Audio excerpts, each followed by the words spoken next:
Imagine Ethan playing Dragon Yeah. Age. Don't. Imagine someone who's not too fond of fantasy RPGs and you stick him in a fantasy RPG. Could he play it? So- Could he survive Dragon Age? No, I'd myself. No shot.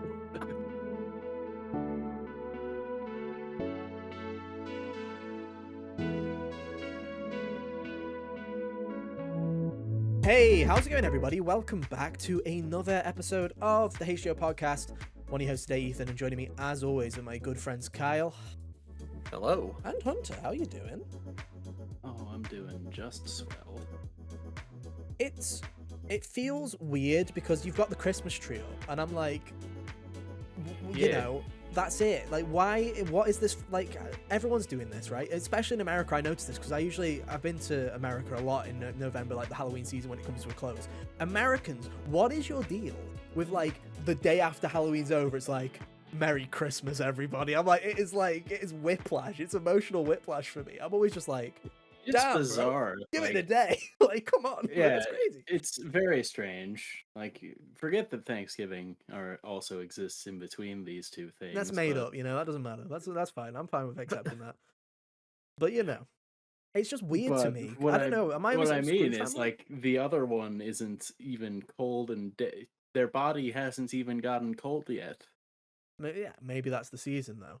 But I don't know. Usually, Carl's Christmas tree in the past couple of years when he does this, there's something like it angers me. But this time, I'm kind of feeling it. I think the Christmas spirit is rubbing off on me a little bit. I'm kind of like, you know what? Oh yeah. I don't mind it that much. It may be Glad the you like it the this first week of November, but I can vibe with it. I can vibe with it. I mean, this is only something I do every year, so Yeah, that's it. It's no, only every year. like, audience, go back to the first year, episode after the Halloween episode. This tree was up. Now, granted, that was COVID year, so I kind of needed some kind of like joy in my life that year, and that tree was a good way to do that.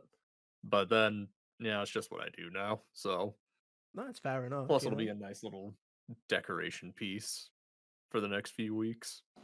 It gives you something, and also, yeah, it does make at least you get it around for a bit longer. Like it's like in my house, it's like everything goes up first or second week of December, and then it's like you get 3 weeks, like that's it, and it's like Yeah. down instantly. I'm like, yeah, maybe that's why I never get in the Christmas spirit, because in my house it's like a 2-week thing where it's like get it up and down, down and down.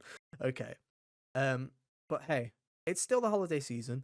Is this the last week where we've got like a crap ton of games that are coming out? I feel like this is like the last week, and then we've got like I little think so. scatterings of games coming out here and there for the rest of the year. But we're Yeah. nearly there, ladies and gentlemen. We're nearly through the plethora of holiday releases. And we've got 4 games that we're talking about today. 3 first impressions, and I guess 4 first impressions, but the cow's a bit late to the game on metaphor. So we're talking about Dragon Age the Veilguard. We're talking about Life is Strange Double Exposure. We're talking about Metaphor ReFantazio. Cal has been playing it, and he's been doing a better job of playing it than I have. And Call of Duty Black Ops 6, because I've been playing that as well. So we've got a wide range of video games, from the normie to the weeb. We've got them all, apparently. And I feel like every single one of these, games, maybe except for Metaphor, because we all know that Atlas cooks most of the time, right? But they've all kind of landed in weird places now. We can say that, where it's like Dragon Age, Life is Strange, Call of Duty in the same vein. They're not landing where they usually land in terms of scores and in terms of how everything's going. So it's an interesting conversation. We'll talk about them all a little bit. But yeah, if you're new here, welcome to HGO Podcast. We're here every Monday around 5 p.m. UK time, 12 p.m. Eastern on podcast services and on youtube.com/hardgamersonly. I should preface that and say that line that I usually just regurgitate every week is technically not right at the moment, because it's still not, like, the clocks are still wonky. When do the clocks go back in America? Actually, this weekend. Oh, so right now? Okay, we'll be back to normal then. Tonight, as good. we're recording, yeah. Oh, yeah, perfect then. We're fine. Because I know last week someone was like, "Where's the podcast?" And I was like, "It's an hour later because the UK turned their clocks back." So I was like, "It's technically 6 p.m. UK time, but it's fine. Don't worry about it. We're good." Sorry, 4 p.m. UK time. I hate clocks going back. Why do we do it? It just confuses everybody. But hey, housekeeping for you. There should be reviews coming out starting this week. Hopefully, if I have done my homework correctly, the Life is Strange Double Exposure review should be up this Thursday. and then more reviews coming as we get to them. There's a lot of games, and to be honest, it's taken me way longer to get through a lot of games than it has been in the past. I don't know about you guys, but I feel like it's like taking my time with a lot of these games right now. So apologies for that, but we'll get to them when we get to them. I say we just Yeah, get straight. Metaphor's been holding a lot of my free time hostage lately.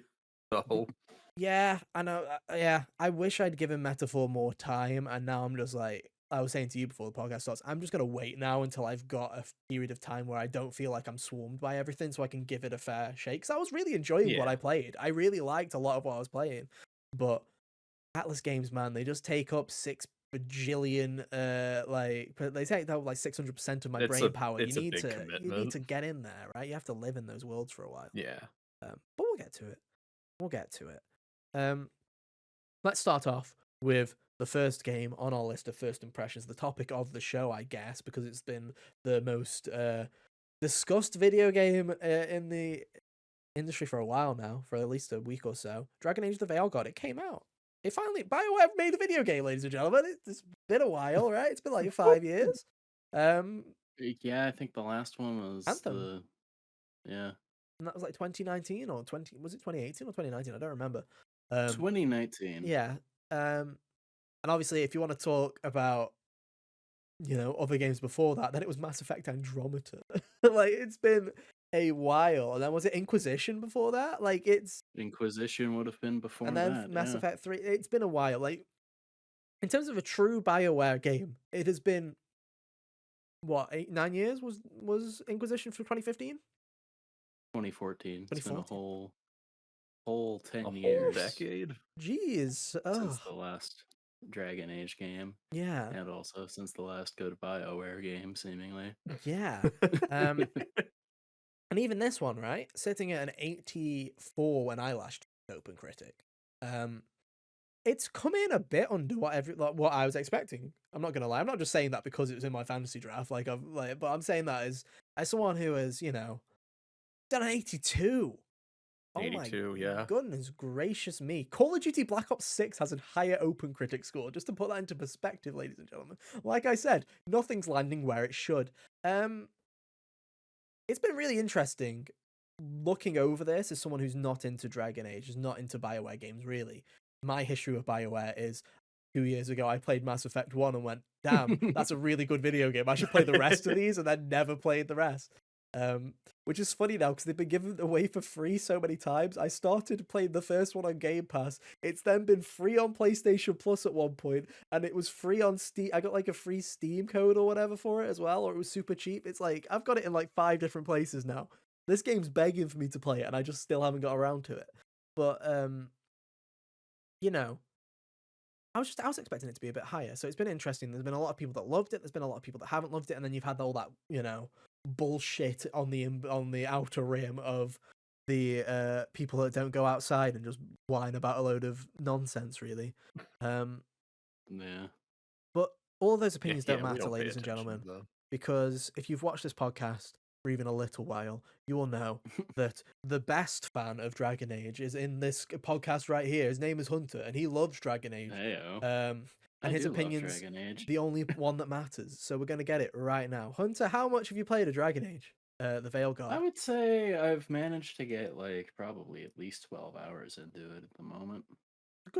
Good chunk actually. It's very for 3 days. Nice. That's pretty impressive, to be honest. Like that's pretty impressive. Yeah, I played but the biggest chunk of it was last night. I played for quite a while, and then I got, a couple hours release day, and then a few earlier today too. Yeah, it completely threw me off because it was a Thursday release, and I was saying to Hunter, I was like, "Oh, you're gonna have time to finish Life is Strange." He's like, "Dragon Age is out tomorrow," and I'm like, "What?" So I'm like, "Oh God, yeah, it's a Thursday release, isn't it?" I'm just in my brain. I'm so used to Friday releases now, where I'm like, games only come out on Tuesdays and Fridays, guys. There's no such thing as a Thursday game anymore. But yeah, it just kind of came out of nowhere. For people who have not listened to the podcast before, Hunter, what's your history of Dragon Age, right? Because it's like, have you played all of the Dragon Age games? I have played all of them to varying extents. I have played Dragon Age Origins back when I was in middle school and played it more times than any normal human should. Yeah. uh, Respect. after that, eventually played 2. Didn't play that nearly as much. I think I only played it 2 or 3 times by comparison. Uh, Played Inquisition when that came out. Really enjoyed that one too. Played that plenty of times. Uh, and And now now we're here we here. are. It's interesting, right? Because am I right in thinking that all the games are tied together in some way, shape, or form? Like, does this what? So does the Veilguard take place after Inquisition? Not like directly after, but is it still in the same world space? Like, how Yeah, does it's Dragon Age work? still yeah, Dragon Age works where your world state, well, in the other 3, I think it's a bit different in this one where only selective things have carried over from the previous games because it's been 10 years since the last one and making a way to, I guess, carry over all of the things you would have done in the first 2 was too much of a task. I'm not really sure, but This game's uh had a rough. Let's be real. This yeah. game has had a rough development cycle. It was originally a Yeah, co-op it's game. It was originally online only. It was like this most game has been through a lot. all things that all things considering makes this a miracle that it's even this good. And that it even came out in the first place, to be honest, with how long this game's been in Yeah, dev. Like it's been a while. Um what's the setting of this one but then, Hunter? yeah, so yeah, the world states all carried over from one to the next, and then in Inquisition, pretty much the stinger and then the following like important story DLC pretty much set up where they'd be going next with the Dreadwolf and all of that. That's why the game was originally called Dreadwolf. Better Still a better name. name. Better name. Still annoys uh, me that does. It's like even just Dragon Age Veilguard would have been better. It's dude, it's the. yeah, the extra article really does make it annoying. But um, yeah, I believe that Veilguard here takes place 10 years after the end of the events of Inquisition's Hmm. base game, so like 8 years after the DLC would have happened. Uh, it makes a couple of things awkward because of the way that that landed. A lot of things feel like almost like it would have made more sense if they made you play as the Inquisitor again, but Hmm. that's I guess they're like I guess they just didn't want to do that. I don't know, but um, aside from that, I've been I've this is the coolest yeah, the character creation I've been enjoying, or I enjoyed playing with that. It's been fun. It's been really hilarious being the first one is my favorite, and then progressively as Inquisition and this one have come out, being like, oh man, what I would kill for just a remaster to make my main character in the first game look as cool as one of these guys. I'm honestly surprised they haven't done it. You know, I'm rather surprised. You know, with how well Mass Effect Legendary Trilogy did, it feels like that was Yeah, just a thing that would have happened by now. But I guess not. Bioware's just, yeah. you know what EA's like. EA's like Titanfall 3 would be like the biggest win that Respawn could do for EA, and they just like, nah, mate, we'll just never make that game ever again. Make the best like single player FPS campaign of all time. Nah, we'll never do another one. It's fine, you know, just leave it at that. It's all good. Um, but yeah, how are you feeling on the game right now? How are you feeling with your dozen hours? I've been liking it so far. Like it's kind of in the beginning stages where I'm waiting for or I've been like I've liked the things I'm doing. I'm waiting for it to be like eventually in each of these there's a moment where it's like, ah, now this is what we're doing. Mm-hmm. And it's kind of like their preliminary setup is intriguing enough with like the game opens with Mr. Dreadwolf doing a ritual to tear down the wall between the spirit world and the kind of physical world Mm-hmm. as in to explain it in for people who aren't familiar with the series anyway. There's a lot of details that nerds nerds and fans of the series would be like, ah, that is wrong, but I'm not gonna go into too much detail because who cares? But so you interrupt that, and while he's trying to do that, you accidentally uh set free to like old um yeah, two old gods from way back in the ancient times. So they're running amok and potentially going to ruin the world with the powers of the blight and other such threats that people are generally familiar with if they play the game Hmm. or have played the other ones. So, what would you say is the main difference with this one, right? Because it's like, is it the combat system? Is it where it's going in kind of those terms? Because it's like a lot of people seem to be again polarized on this game, not in the fact that it's like I don't think anyone's outright saying it's a bad video game, but I think it's people like some people like, oh yeah, this is gelling with me, and some people aren't. Is it mainly in the combat and the changes they made this time around? Would you say that's the big difference? So yeah, the combat in this one is the most different from any of the other ones, I would say, or like it's night and day between the combat in this game and Origins, because Origins was like uh the closest analog I would have for you guys is it's similar to like Xenoblade, where you just kind of sit there, hit X for an auto attack, and then wait for your skills on the face buttons to cool off. Hmm. Hmm. Yeah. Yeah, and like I never cared for that, but it was good enough. And unlike Xenoblade, the battles knew when to stop. What do you So mean? yeah, so that never really bothered me so much. Their switch up with two was to make you press the attack button uh to do your standard attack while your um skills cooled off, and that was pretty much the extent of the differences there as far as I can remember, so it just made it a little more annoying.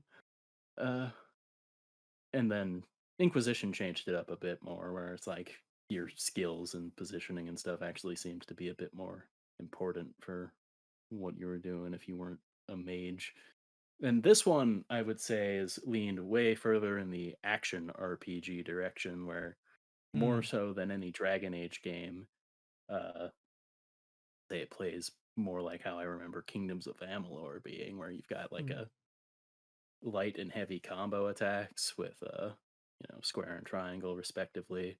You've still got your abilities that cool down, but you push L2 and push one of the face buttons for that, and you can call on your party members to do moves for you with the same kind of shortcuts I mean, and that's whatnot. yeah. I think it's interesting, right? Because it's like I've seen a lot of people online going, "Oh yeah, it's more of an action game this time." Like like BioWare's moved it more into action. I mean, they have progressively been doing this. Like you look at the original Mass Effect, and it's a lot more kind of I don't know. It's more well, one, it's older, so it's a lot more finicky. But when you look at the combat of Mass Effect 1 to Mass Effect 3, Mass Effect 3 is basically balls to the wall third person shooter with skill trees, and Mass Effect 1 is more of a like you know like more build based, more build focused. So it's like you can kind of see that shift, and I guess it's just inevitable.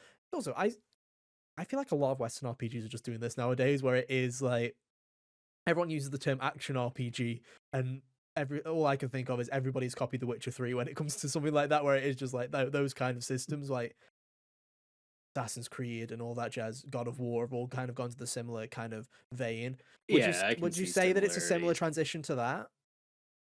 Yeah, like I could see similarities to it with the new God of War games, except the RPG elements are less offensive in this game because it's an RPG. So, Well, to a lot of developers, Hunter, an RPG just means we stick some numbers on the items. There you go. Sorry, you can't use that piece of armor for long anymore because that one's 20 and this ugly one's 35. Ooh, thank you.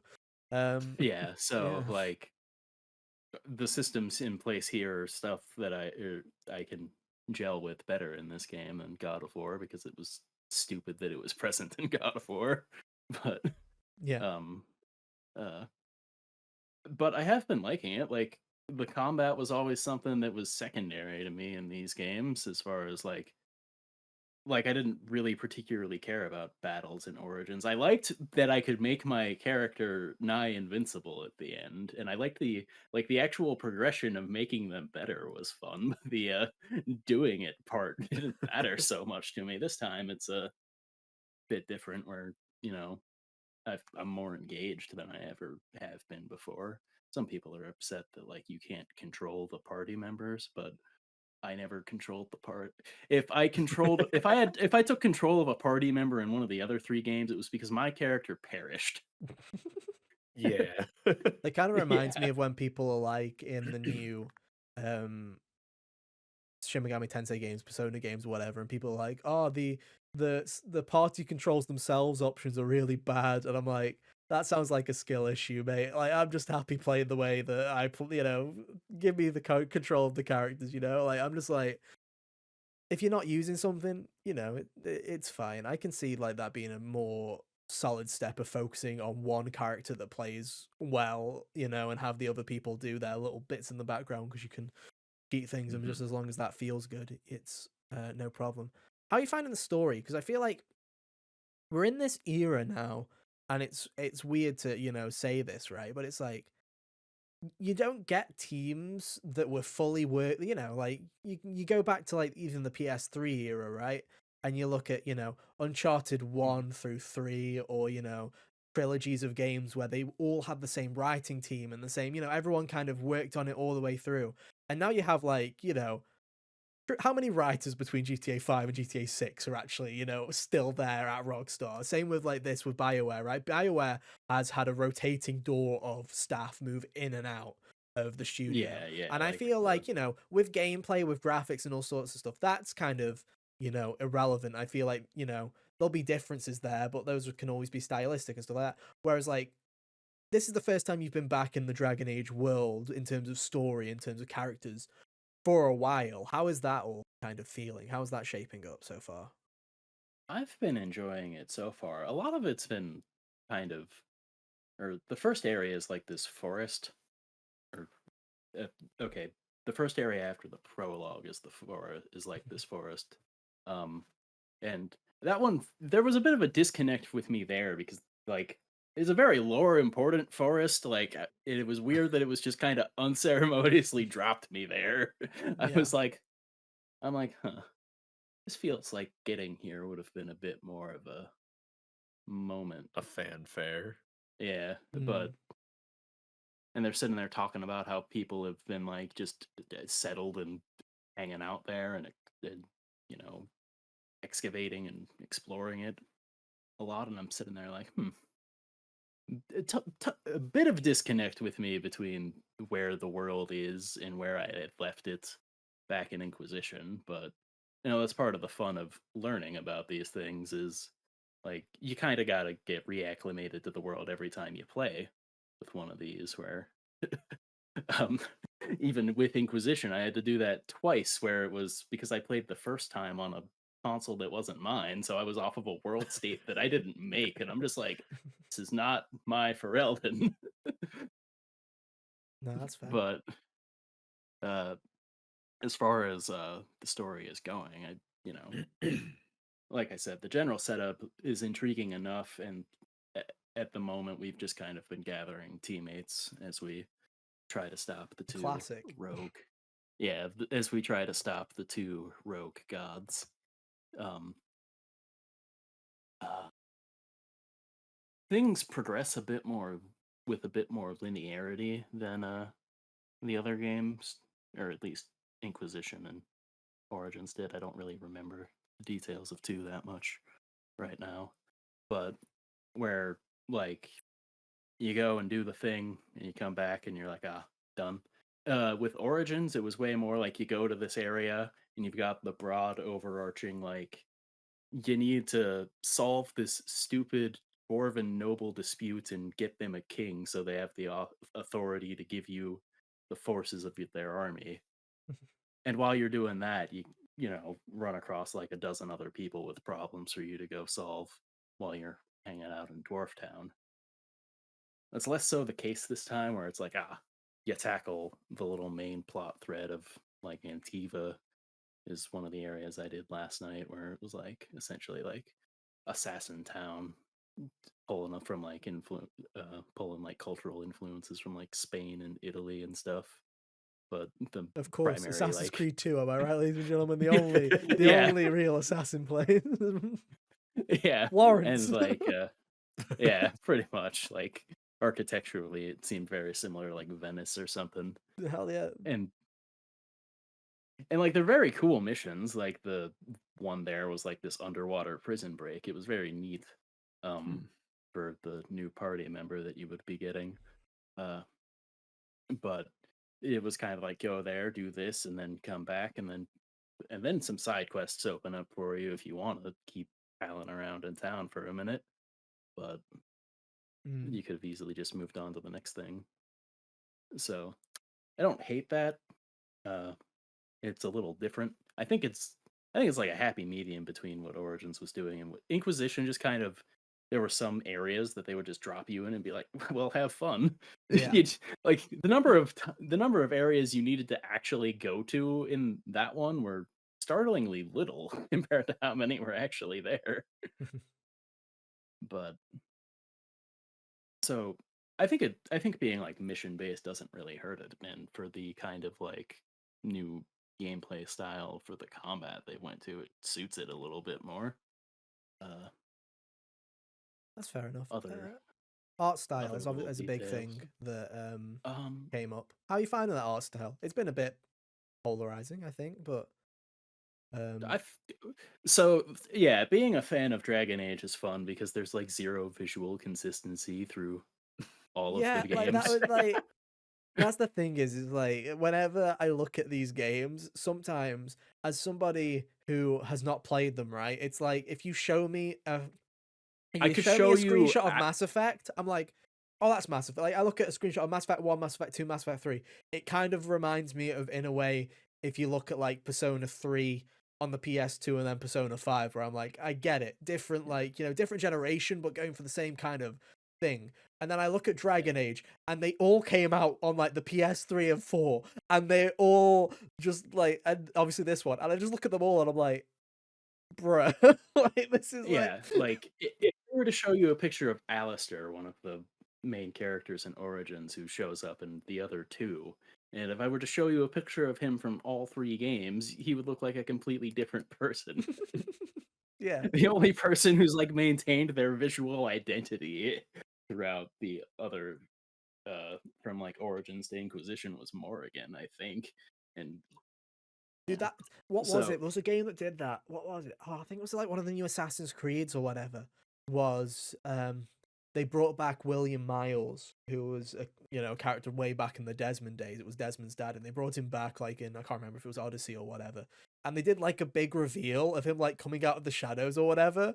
And it was like showed their face, and then as soon as he started talking, it said William Miles in the subtitles, and I was like, yeah, that doesn't work. They changed his face and his voice. I'm like, that doesn't work.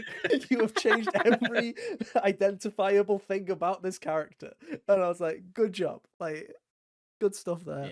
yeah. It's always funny when stuff like that happens, though. But like I think the game's good looking for Mm. like I said earlier, I think this is the best looking created character I've been able to make. So that's You something do at least. like you have a way of making yourself, but with red hair in every game you make. But this one, I was like, impressive. It was like that does look like your the Yeah, the hairstyle I was like locked into the most true to life version of that I've had so far. Like I was hoping to get like the Full Metal Alchemist braid where it's like, some loose in the oh, front and braided in the sick. back like I had for my Yeah, Elden Ring character, but that wasn't present.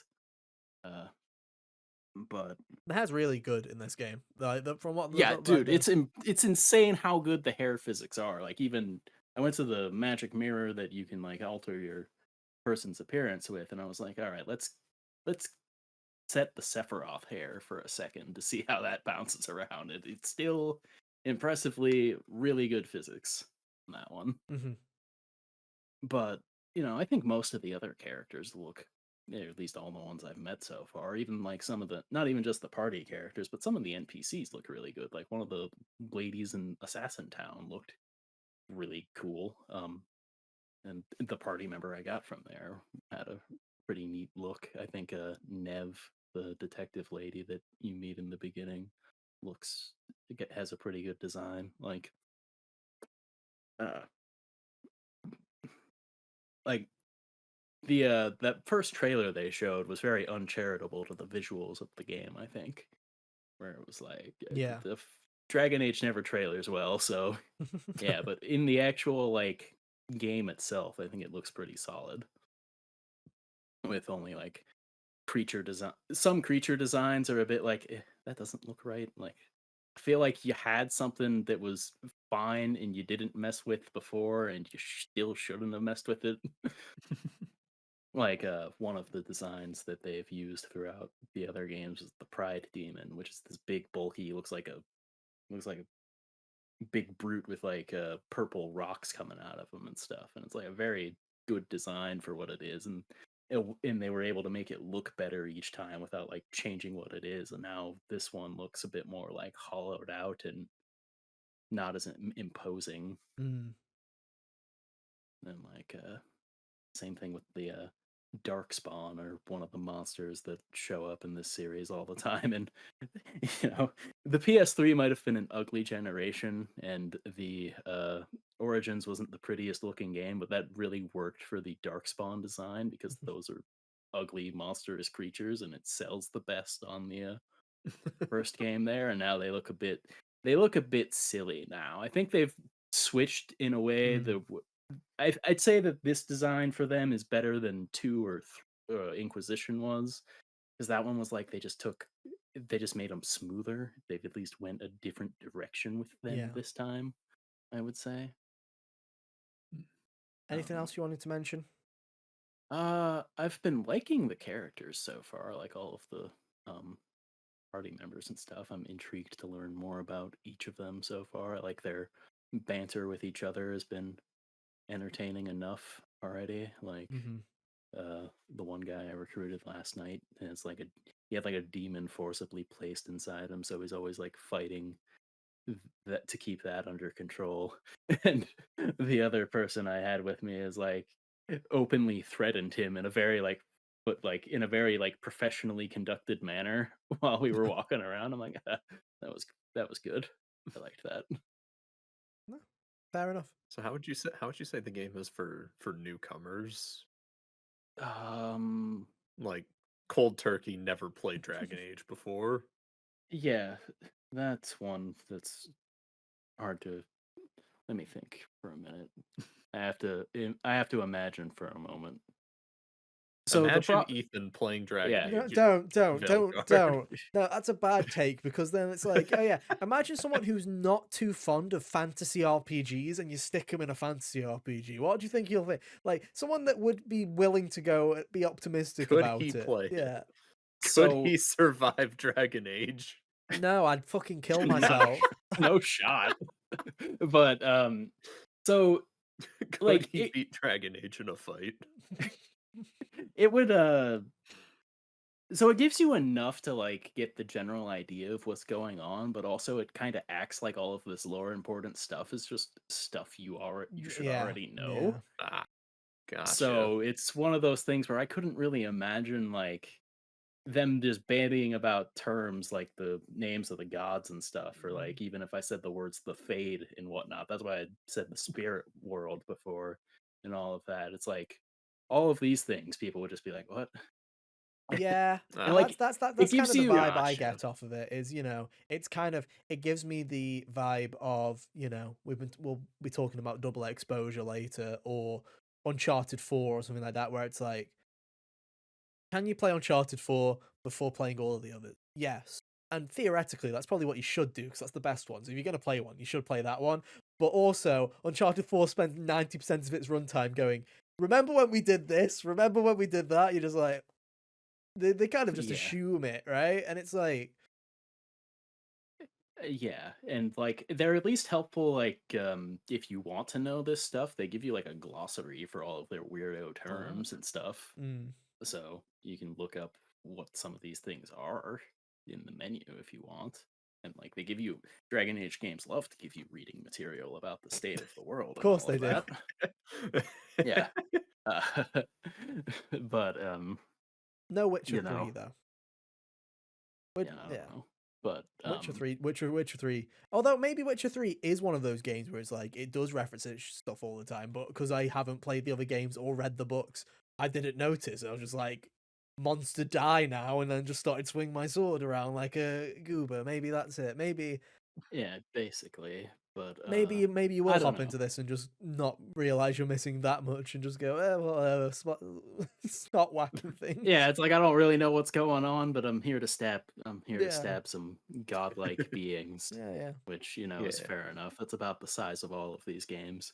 If I had to like make a recommendation if you didn't want to start from the beginning, I'd say, I don't know, if you have time for Inquisition, give that one a go because that's Because the that one one that is would be on, the most. yeah, everything, Yeah, right? that one's the most like directly connected to it And it is on as far as PS4, it is on yeah, Xbox, so you it's can. easy to get your hands on. So And if you're on PC, you're just you can thrive and have a look at that. You're all good. You're fine. yeah. But would you recommend it? Yeah, so far I've been having a really good time. Unless like the next several missions and end of the game suck, or if I hate like half the party members. Like if I've gotten all of the good party members now and the rest of them are bad or something, that'd Hmm. be a bummer. But been having a good enough time so far. I've been liking it. And I mean, that's the thing, right? Is it's an 82. It's still a fantastic game, right? I feel like I don't know. I hate this kind of era I that mean, we're in at the it's moment, not where a it's like series low if it's either. under That's an where 8, yeah, two landed. if it's under an 85, dog shit. Like, why are we in this era now of, drum roll please, and the open Metacritics come out and it's below an 85, and everyone just goes, fucking trash, and then just throws it Yeah, away. I it's hate weird. it. You know why, Ethan. I And do know like why. And to be it honest, doesn't really matter, I don't think, and because it's, all yeah, of the people that I've seen that are actually fans of the series and were excited for this game have been enjoying it so far. yeah. And Well, like there you go. give it a year and maybe the fan base will collectively turn on it like it happens with every other Well, that's game every that comes game, dude. out. That's every But, game, that doesn't matter. Tears of the right Kingdom's dog now shit right now, people remember that, like, yeah, it's that right time. now people are enjoying it. Fair enough. Well, there you go, ladies and gentlemen. It gets Hunter's seal of approval for now, anyway. So It sure you can go does. and buy the video game now, because you all saved up, you all waited. Go have fun, stabbing dragons or something. I don't know, like what else you're supposed to do. What's next I on the for- list? I don't have the. Do I have the list open? I don't even know if I have the timestamps open. What's next on I the don't know. list? You're both in the show notes, doc. I am, but It's I Call of cannot find the Duty. tab. I don't know where my tab Oh is. my god, Ethan. What's next, Kyle? It's Call of Duty. Oh, thank God! The highest reviewed game on this show today, out of the three, I guess, of the new impressions. Can you believe it? I can't. they The are one year that I lying. don't pick a Call of Duty in They're a fantasy lying. draft, it gets a good fucking score. What is up with that? Like, what I is up thought with we that? weren't allowed to pick Call of No, Duty you because it's a are. yearly You are. You release. just it's No, a bad idea because they always get it's really bad different. scores. It's different than Okay. FIFA because it's like It's technically a new game. Okay. arguably, but New campaign, new multiplayer, blah, blah, blah, blah. Yes, I've been playing Black Ops 6, ladies and gentlemen, and don't you worry, I have not paid a penny for this because I'm using my PC Game Pass membership to play it. Thank you, Mr. Phil Spencer. I really appreciate that. On the thumbnail, if you have clicked on this thumbnail on this podcast for Call of Duty, wow, I didn't know Call of Duty fans listen to podcasts. That's crazy, dude. That's really crazy. I put the zombies there's like the zombies cover out. They always do like a zombies cover and a regular cover. Like they do like a poster for the zombies. I put that on the thumbnail because it's going to be 90% my opinions on the zombies mode because that's why I play these Treyarch games. I have played about half of the campaign and I've played about an hour of the multiplayer because I don't like it. We'll get to that.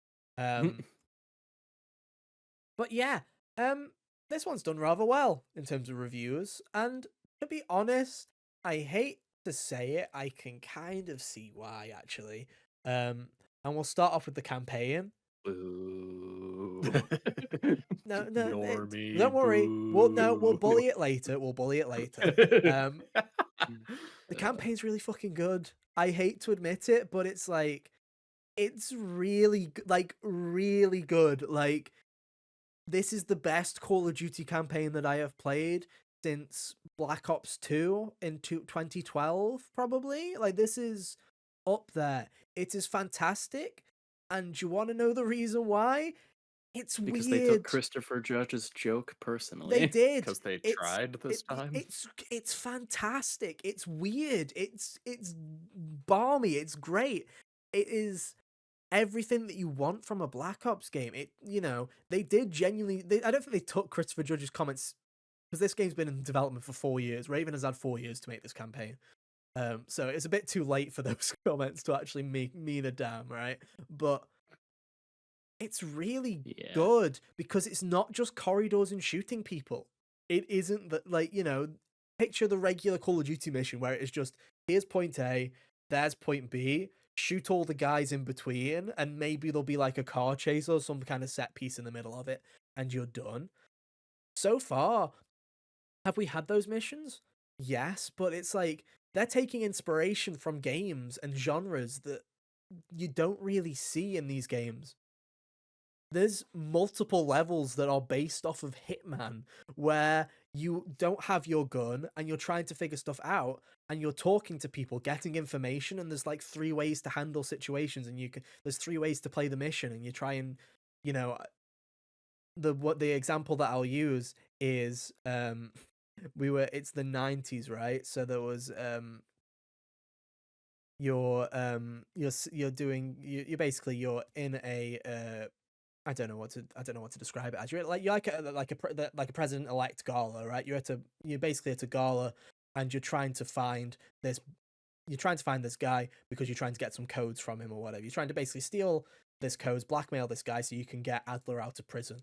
And the whole thing is, you go in, you have to talk to your friend on the inside to get some information. The game basically goes, well, there's 3 ways you can play this.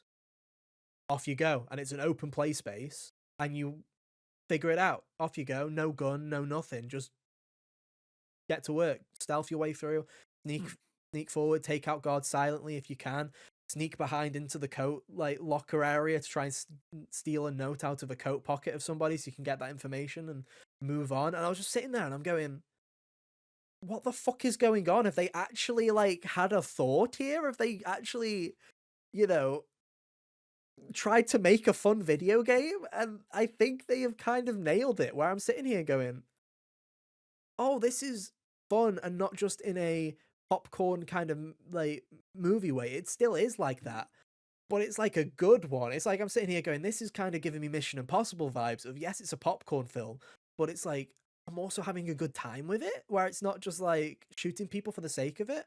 There's another mission which is very much reminiscent of like Batman Arkham Asylum Scarecrow missions, where you breathe in some gas, by you breathe in some like noxious gas, and it almost becomes a horror game where you're trying to access different areas. And it reminds me a lot of Control, where you're going into areas.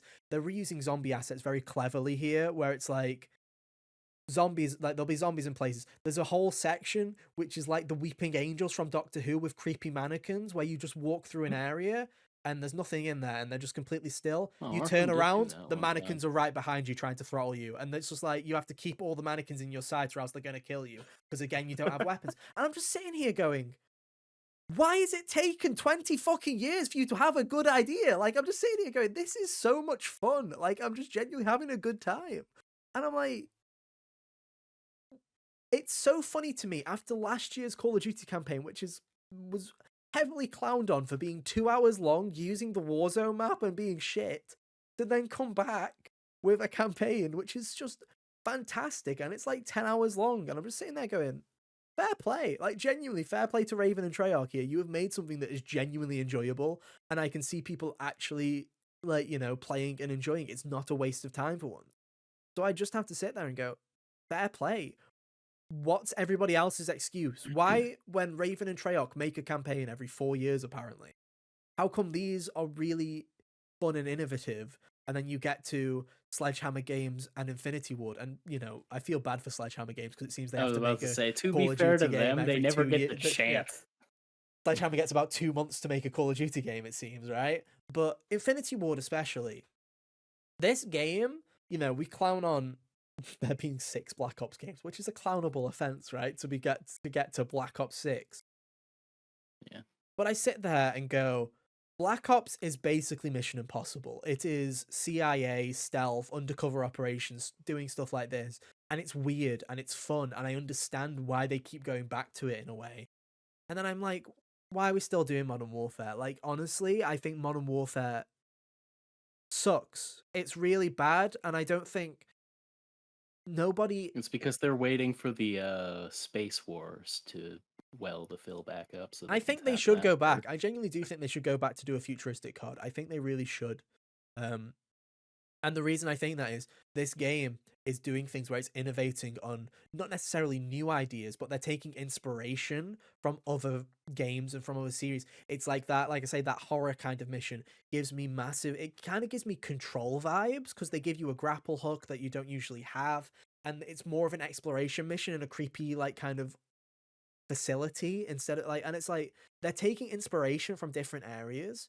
And I'm just like, fair play, because it's not the same shit different day. Like, I'm just having fun with it. There's a safe house that you go to at the end of every mission and you actually talk to the characters and there's multiple choices and you actually get engaging dialogue with these people. And there's a whole Easter egg, like, secret area in the secret base where, because it was a Russian operated, like, kind of safe house during the Cold War.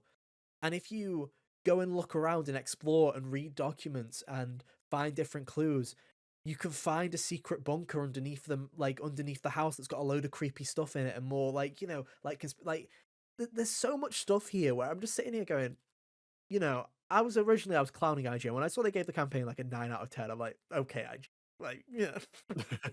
Off your rocker again, IGN. I see, and I still wouldn't give it a 9 out of 10 because it's not that great. But it is solid. Like, I'd give it an 8, a 7. Like, not well, 7's too harsh. I'd give it an 8. Where I'm like, this is actually like, if you have Game Pass and you like first-person shooter campaigns, this would be a recommend. Like, easily just go and download it and play it because it's fantastic.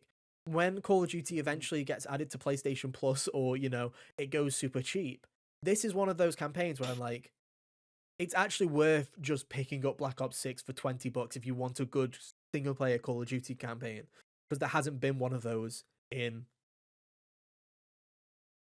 God knows. I can't even remember. Like, Infinite Warfare maybe was a pretty good one in 2017 or whatever, like 2016. Like, there hasn't been a good one. Thank you, Jon Snow. Yeah, in like like nearly a decade. It's pretty great. I'm actually surprised with it, and I'm like, fair play. I'm having a blast with it. I'm taking my time. And also I would genuinely recommend, do not play that horror kind of mission. Did creep me the fuck out. It's like, it's mission 6.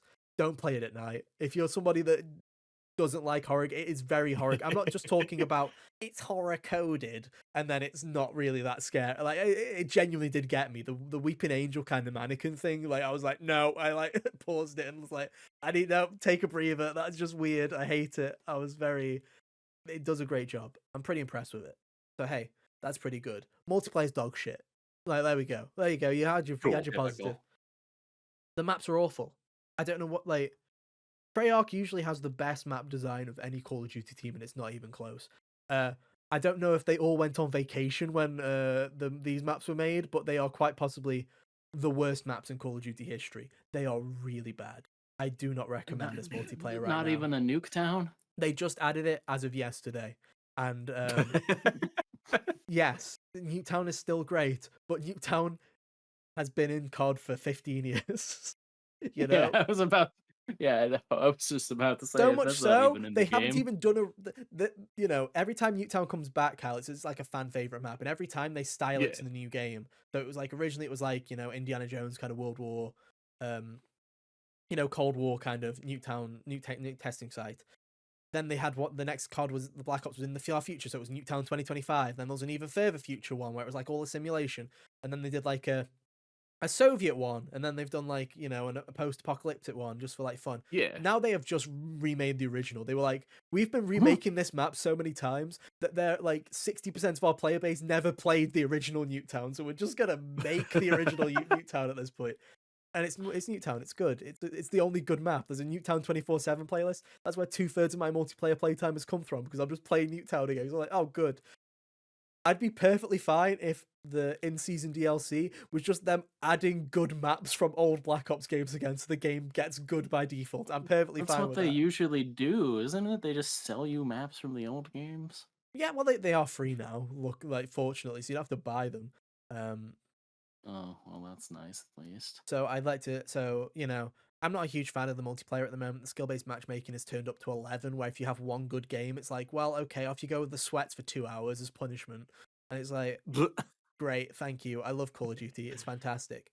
Um, So yeah, I'm not a huge fan of it really. Uh, map design is awful. There's a new game mode called Kill Order where it's like one person on each team becomes like a high value target where you get more points if you kill them, and it turns into a fucking clusterfuck. That is literally all it is. Is it just points a target on someone's back and goes fuck their day up, and then that's it. It's just like it's not fun. It's team deathmatch with extra steps and one person gets bullied. That is literally the game mode, and it's just not fun. Um, Yeah, that's weird. so in its current state, I can't recommend it. But like I say, Call of Duty now, all maps are free because of the whales that buy the stupid skins for $60 or whatever. So there's that benefit of hopefully it gets better over time. Uh, which leaves us with zombies. Really solid this time round. They've taken a lot of criticism from the last one and have basically gone, okay, we'll try again this time. One of the big criticisms last time, I think I remember bringing this up on the podcast because we've been doing it for this long that the last zombies was on a podcast. Um, there was no unique zombies characters. You just played as the random operators that you can buy skins for in the store. So there was no new voice lines. There was no unique anything. It was just people talking to you over the radio. That was how your characters were.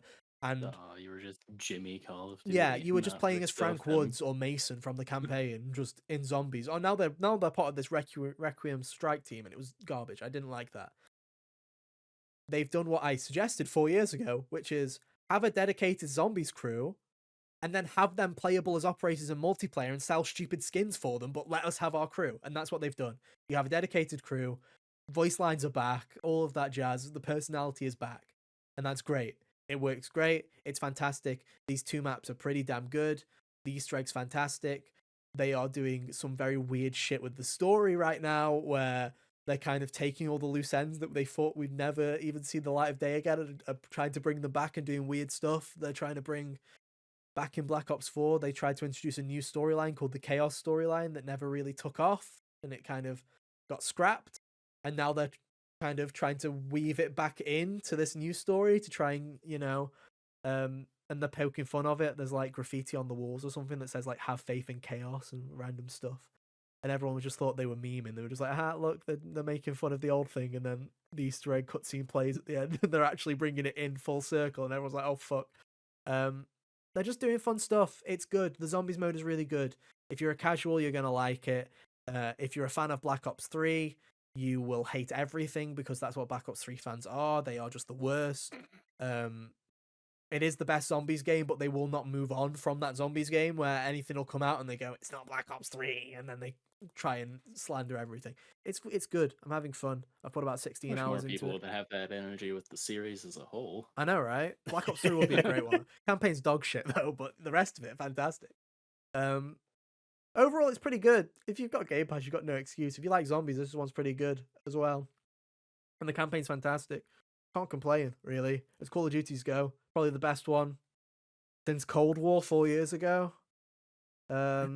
So can't go wrong, really. And yeah, if you're a fan of zombies, yeah, it sucks paying 70 quid for one game mode, right? Or whatever you're doing. But you get the maps for free now. The DLC maps come free, like the multiplayer maps. So you don't have to pay for anything during the system. All the things that they've introduced, the new leveling systems and stuff like that, are really fun and fluid. Gobblegums are back, which used to be like loot boxes back in Black Ops 3 where you had to spin the wheel and you got a load of dopamine hits and you got good stuff. Now it's just built into the actual game loop. I'm sure they'll sell them at some point, but you get a load of them just Almost by definitely. playing now, and it's just a lot. Like they've done a lot here where I'm like, as Call of Duties go, I can see why this one scored higher. 83. I think you're taking the piss a little bit there, but it's fun enough. I'm having fun.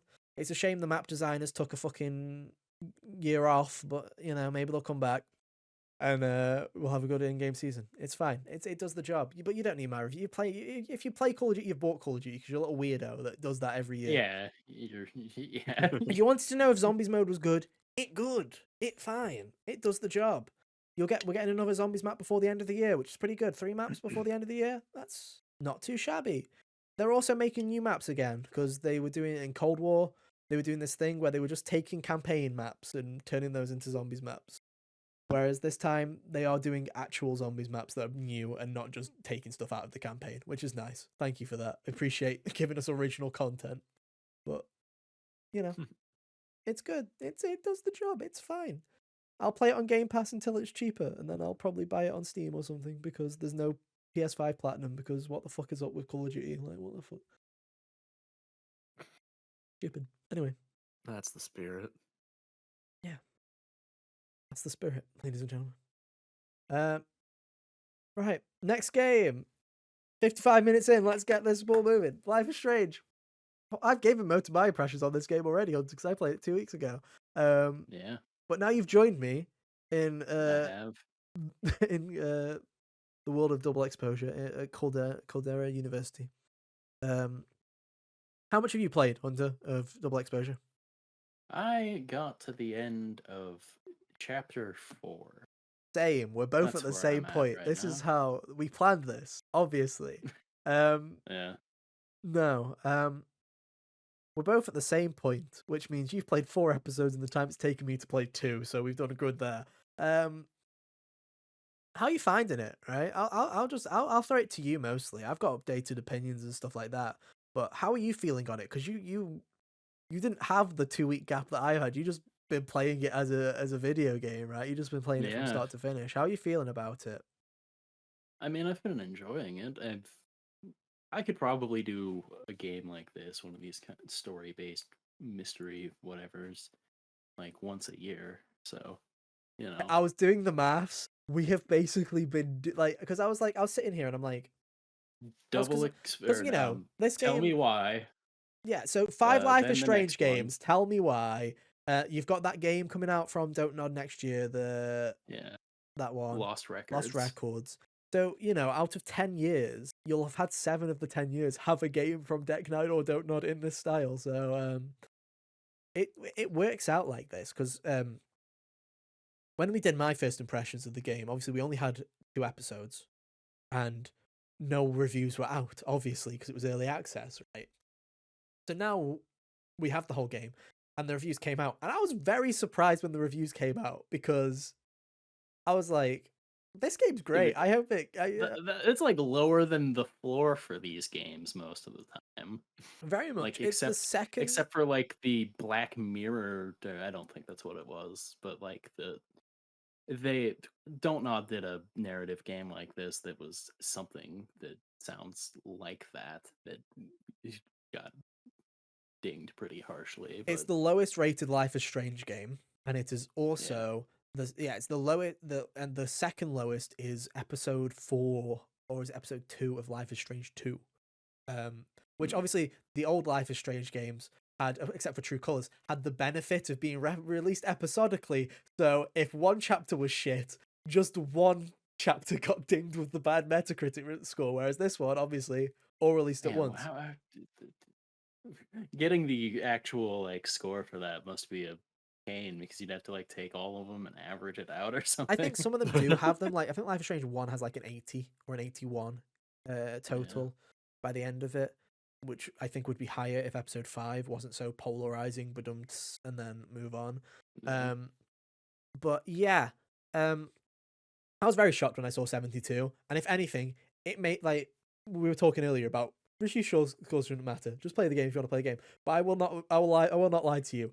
It kind of made me fucking sad when I saw the review scores. Like, oh god, it's gonna be fucked, isn't it? By the end of it, I was like, you know what I mean? I was like, first part is really good, so I was like, oh dear, and I still stand by it. I still think now that I've played 4 of the 5 episodes, I can safely say that if there is something that does drag it down to a 72, it's in episode 5 because I've not experienced it yet.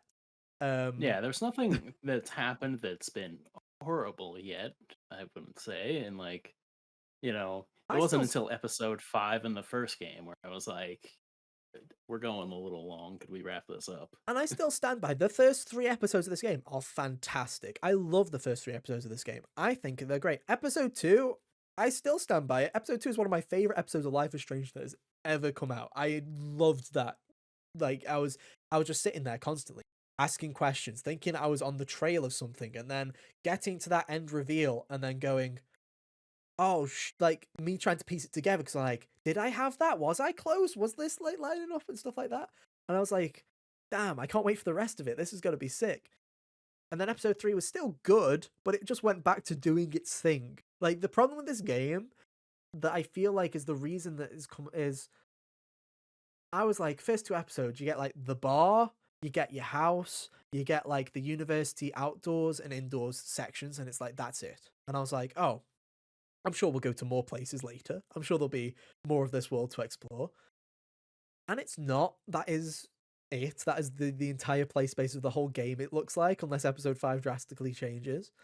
And it's like, it feels like it is a lot of doing the same thing over and over again. Like episode 2 has this big reveal, and it was, I was like, what the fuck? This could go anywhere. And all it decided to do was then go back and carry on doing what it was doing in episode 2. And I was like, oh, okay. There was like a couple of moments where it was like, there was some weird stuff happening. But for the most part, it was like, okay, back to questioning people. Off you go. Go do your homework. And I'm like, I'm enjoying this. Don't get me wrong. But I am sitting there going, okay, it's interesting. I I still like the game a lot still. So I'm like, I've been putting off episode 5 for a while because I'm dreading what could possibly be in it to drag the score down as much as it has, because I'm I don't know. I having a good think time. maybe if like even if episode 5 doesn't have something that's horrible, I think maybe if it just doesn't have something that's really good, people could have been like, And that's it's what I'm just another feeling one of is these episode now. episode 2 sets up a reveal where I'm like, this could go in so many different ways, and I feel like it was really good. And then when you get to the end of episode 3, you start to understand, okay, where this is actually going. It adds more plot twists where I'm like, I don't think you should be adding more stuff right now. Like, I was like, this game gets to a point, Kyle, where it's, they add a layer, and I'm like, okay, cool. Then they add another layer, and I'm like, oh, that's sick. I can't wait to see where they go with this. Then they add another layer, and I'm like, we didn't need that third one. I think we were good with where we were. And this game just keeps Guys, stop. stacking The it cake up. is I'm getting like, too yeah. big. I'm like, I was sitting there at the end of the first impressions going, I don't know how if they're going to land this plane. And they were like, let's add 2 more planes. Can we land all 3? And I'm like, I don't know if you can. Yeah, and there's some of that where it's resulted in like episode 4 is usually the big old throat punch in these series. And it's episode 4 in this one was pretty it did not have the oomph No, it that doesn't. It really, 1 or it's not a 3 bad did. episode, but it is No, it a was good, but it was it's a not mediocre what I episode, was. really, Yeah. for an episode 4. Episode 2 has the big punch. Like, that's what I think the big punch is. That, well, obviously I've played all the cliffhangers now because the ending is the ending, right? So it's like, Yeah. and episode 3 also kind of has one of them. Um, and I think what this game does really well is its tone. I think it's got a really good The tone tone to is it. really good. That theme song that, is in the title screen and Creepy then as fuck, shows up isn't it? every time you pause the game too, like an instrumental version. That's a real nice touch. This game is by far the creepiest Life is Strange game, and it's not even close. And it's just from the snow, it's from the tone, and it's like we can talk a little bit about this now. Obviously, we will be doing a spoiler cast about this at some point, so be sure to be subscribed to check that out.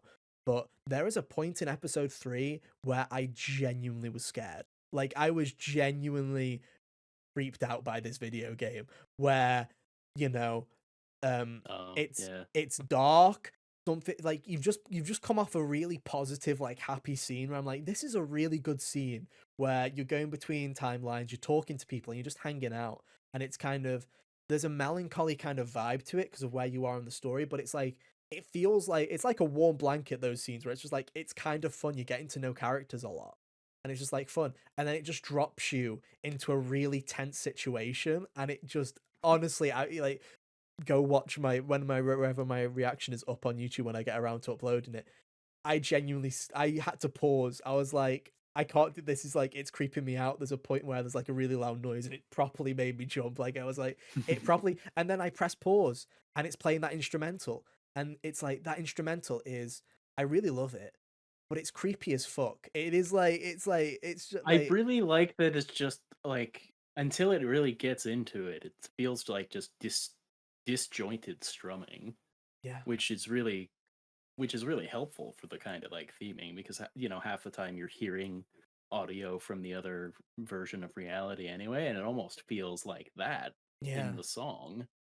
So My it's really favorite part is effective because I there. booted up the game for the first time. I'm like, I don't know if this menu music, because it's very different to other live streams. I'm like, I don't know if it really fits the game. And then I got to the end of episode 2, and then it drops you back on the menu and it starts playing that music again. I'm like, oh, it fucking like that. Now I get it. Now it fits in. Like it feels like really good, and the music's fantastic in this game. The music Yeah, is that song that fantastic. comes up at the end of episode 2, they use at least one other time, and it's Mhm. really effective both instances Yeah. there too.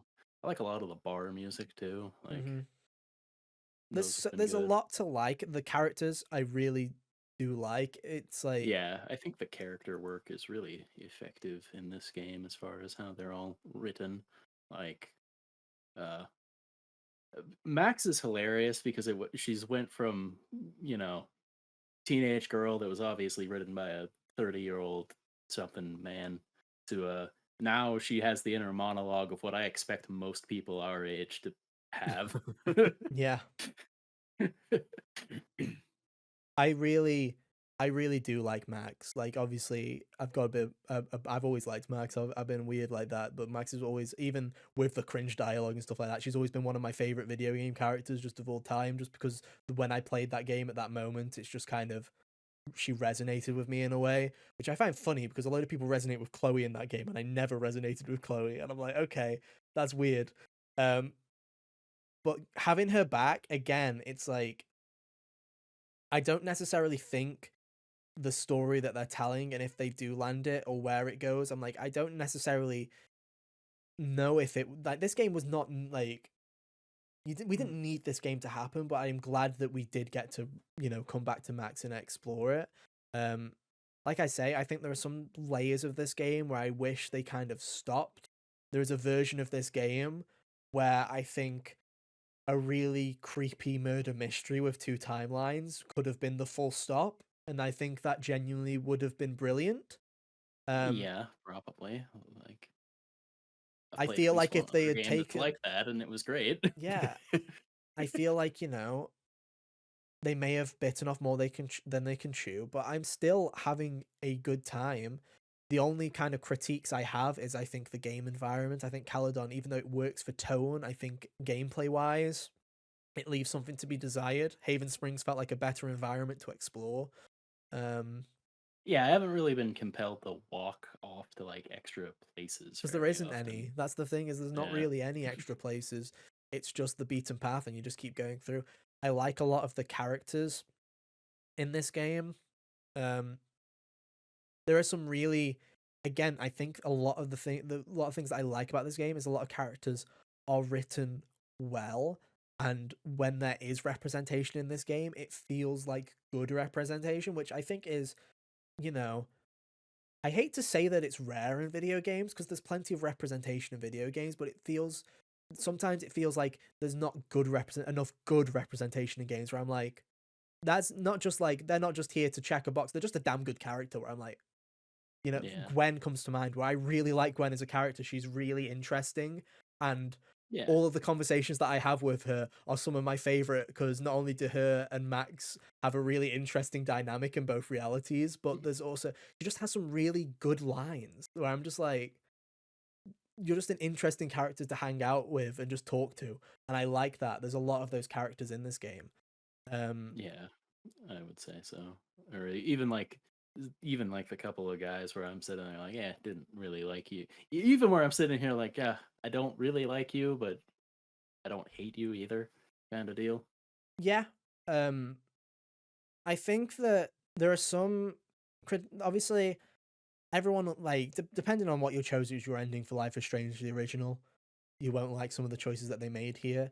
I will say with romance options, I do think they are probably the weakest in Life is Strange history. I will say that where I think that yeah, I would probably agree with that assessment, considering one of the options is like I never imagined myself I picking didn't that one. realize he was a romance option until they actually gave like, and it's like it's great. I love that there is a male romance option in this game because um I don't know what it is about the Life is Strange community, but they really like to try and, you know, convince themselves that Max isn't a bi character and was always written as a bi character.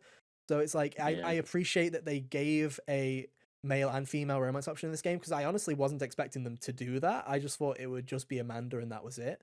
So I appreciate that. Um, I think my main beef with it as a whole, though, was because the first instance of them being like, "Hey, flirt with one of the characters" was is 30 instantly, minutes into the yeah. game, And I and I'm said sitting here no like, because I "No," wasn't in and the then I mood locked for that. myself out of Yeah, it. forever. Yeah, that's what it does. It's I'm dumb. sitting there like, after like the episode 3 or whatever, I'm like, if she was cool, I would have been open to this Later, yeah, later. yeah. It and it's like it sucks because they did such a great job with Steph and Ryan in True Yeah, Colors, where they are both fantastic options. I like both of those characters quite a lot, and I don't hate like I like Amanda quite a lot. She's quite a fun character. Vin is hit and miss, but that one scene in episode 3 in the bar, I really liked. I was like, that's actually a really good scene. It's a shame you weren't like that throughout the rest of this game because I yeah. like that scene that I had with him in that point. But again, it doesn't really. I don't know. The game doesn't really feel like it needed romance in this one. If I'm honest with you, it doesn't feel like it is the setting Considering to how I have. played Max in the first Yeah. game, I also am inclined to agree because Max was off on her own in that one too. I've always played that. Yeah, I've always played Max Yeah. as the more loner type, really. But it just middle of a murder mystery that happens over the course of like 3 days, and the game's like, "Who do you want to fuck?" I'm like, "No one. I'm trying to solve a murder. Leave me alone. I don't want to." Just like Kaname Date would have done. Yeah. Um.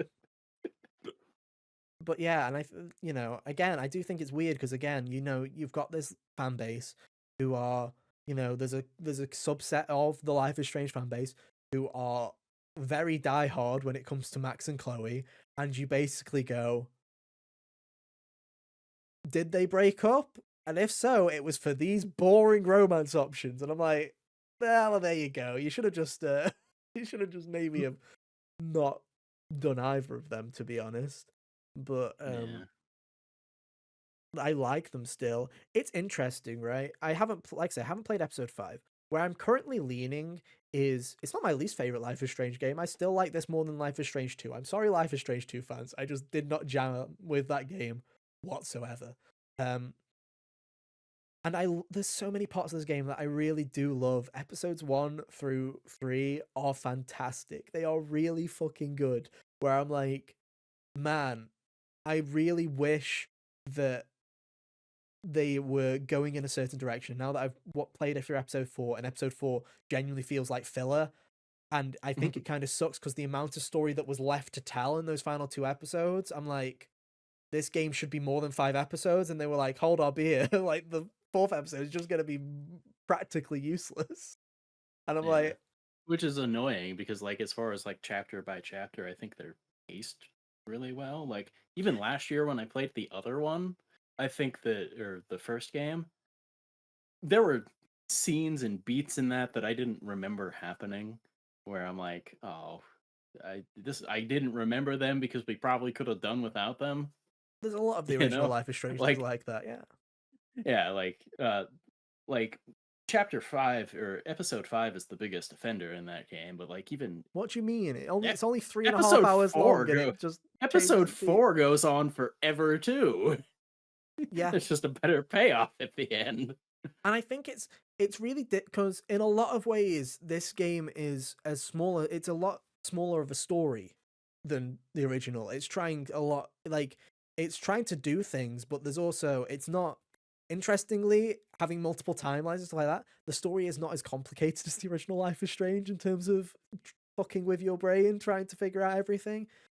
And I Yeah. think there is a part of it where I'm like, I kind of wish you did go more into it. Um, I think that'd probably be why the general exploration space is a bit smaller too. It's just because of the yeah. two reality business. And I wish there was, like I say, I wish there was just a bit more of that. I also think I wish there was more puzzles. I wish there was more challenge to the puzzles. It seems like this game has God of War Ragnarok syndrome, where if you stand still for 2 minutes, it goes, do the thing! And then it just tells you what to fucking do. Like, I can't have a coherent thought in Life is Strange. I can't go, huh, how do I solve this? The game gives you about 15 seconds and then goes, here's the answer, dickhead. I'm like, well, great, thank you. I really appreciate that. I was gonna figure that out by Yeah, myself. my favorite thing is Max just mumbling to her, or thinking to herself like, "Oh, I gotta go do this," while I'm still looking around the room at other stuff. I'm like, "Dude, I'll get to you. Sit down." Yeah. And I like I said, I wish after now having played 4 of the 5 episodes, I really do wish they had just gone with that. I wish they had made some decisions here. And what I mean by that is I'm not asking you to canon to make one of the endings canon. I'm asking you to have made a choice and have gone with something here because it feels like a lot of the time. I hope you understand now, Hunter. When I was saying 2 weeks ago, where it feels like they had made a choice and then they walked it back to make it so that both were choices. Yeah, This yeah, game like the feels general like it tone chose of Arcadia Bay. There is a line yeah, in this game where chaos is happening, and Max basically explains to somebody how she had to sacrifice her best friend to save her town. And I'm sitting there and I'm going, what the fuck the is this reverse of scene that in the wouldn't work. reverse? What is this? Like What is she panicking going, genuinely. I had a choice and I destroyed a whole fucking place for this one person? Like, is this what happens in the other side? It's like, I just sit here and I go, in my head, it is as clear as day that you were making a sequel to Life is Strange, where you had gone. The comic series that they've made of Life is Strange went on the Saving Chloe ending, so we'll make one that isn't that. That's the other one, the Saving Arcadia Bay. And then Square Enix or somebody came in and was like, "No, do both." I feel like there's been some interference here. I genuinely do. Multiple endings are hilarious sometimes because like I had spent all of October playing horror games, like Yeah, not just Silent Hill 2, but like horror games love multiple endings. Most of them, some of them are not so consequential. Like the Resident Evil games, kind of like some variation of this happened, figure it out, kind of deal. yeah, Silent Hill has like or like Silent Hill 2. There's basically like among the five or so, there's one or there's like two that feel like they would be the ending if there was only one ending. Similar to like Signalis and stuff. Like usually you can tell if you see them all which ending feels like the one that it would be. yeah. And it's just, I don't know. It's like a lot of the plot of this game revolves around Max basically. It's Max and her trauma of already having been through a similar situation and not being able to go through this again. And it's like Yeah. I keep sitting there and she's like, I can't go through this again. I've lost my best friend. I've lost my best friend again. I can't do this. And I'm sitting there going, but in the other timeline that didn't happen. They so where's the Where's the driving force? where's the motivation there? Where is the because the other motivation is we broke up, like that, and I'm like, it's not the same. It just isn't the same. Um, I just wish they'd committed a bit more. I don't know. Like I like the game a lot. I like I say haven't played episode 5 yet.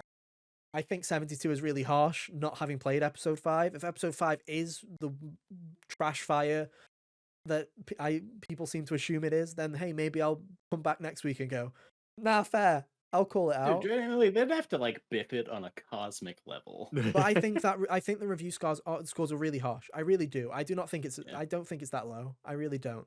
Is it as strong as True Colors? No, I don't think it is. I think True Colors is a better video game. Yeah, like I would struggle to say that I imagine this um, being better than that one in the end. But I do like Max, and it's really nice to be back with her and back in that world. I just wish that it had gone a little bit differently. And who knows? Maybe I'll like the ending. Maybe I'll be like, oh, this was Maybe. actually a blast. Um, I don't know. I think from where I am so far, I think it's a lot of story to wrap up in the span of 2 hours. And I think there's also, I don't know. I said it Well, to you you. would I be said it to right, you two and weeks that's ago. because it's gonna be 4 hours.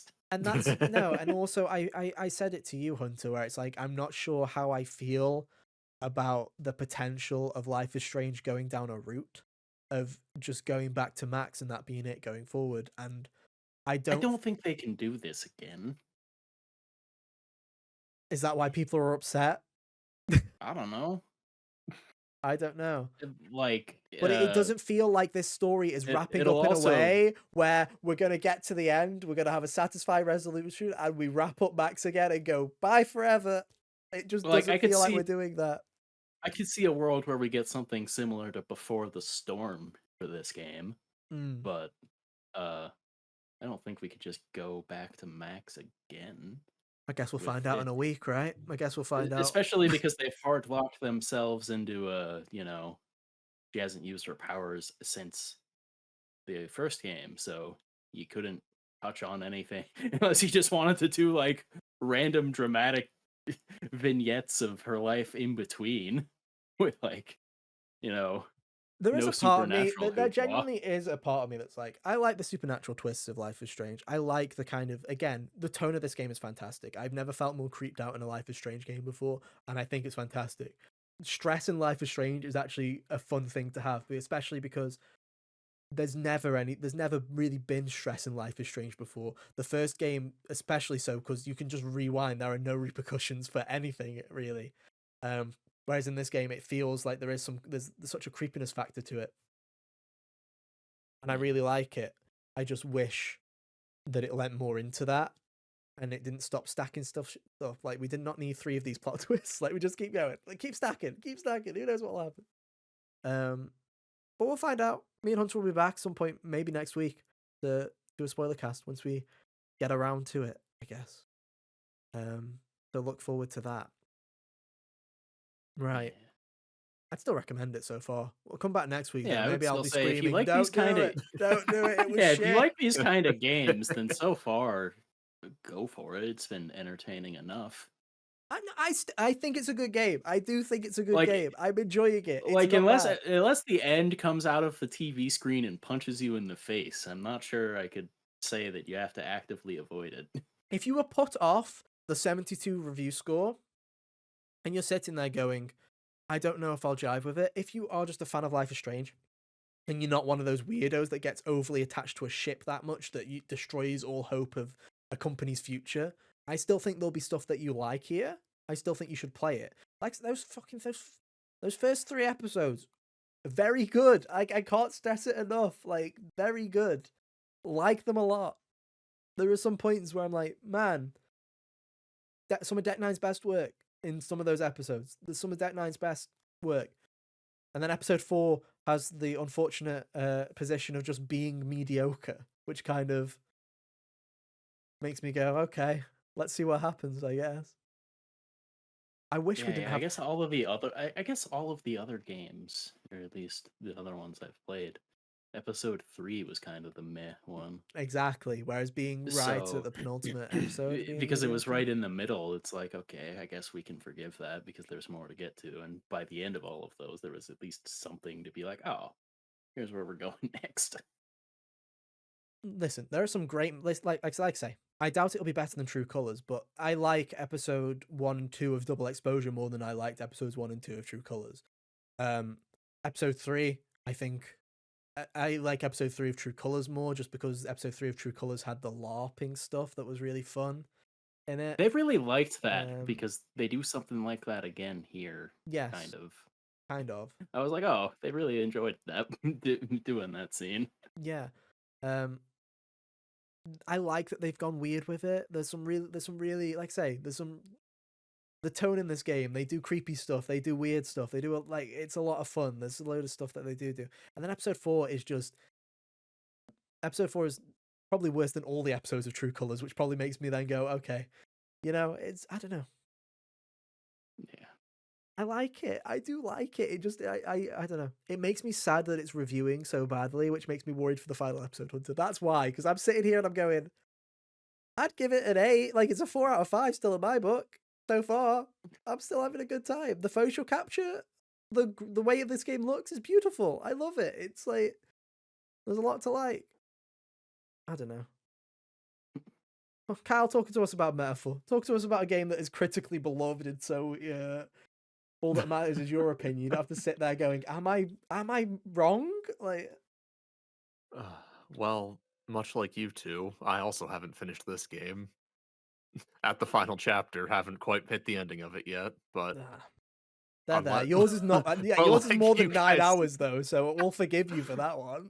but like you guys said, unless the ending biffs it completely, I don't think much will change after it. So, hmm yeah, a couple weeks back, Ethan and I had talked about our first impressions of Metaphor. At that point, I had only played the demo, bought the full game, and over these last 2 weeks, I've been going through it. It has been quite a slow burn.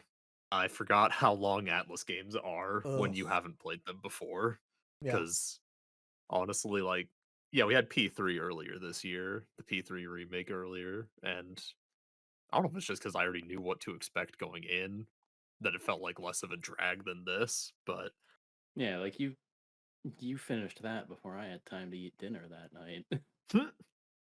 True. but overall, like, I have enjoyed Metaphor. It's a very, very, very good video game. Atlas, I don't know how they do it. Atlas and Team Zero, they did a fantastic job with this game.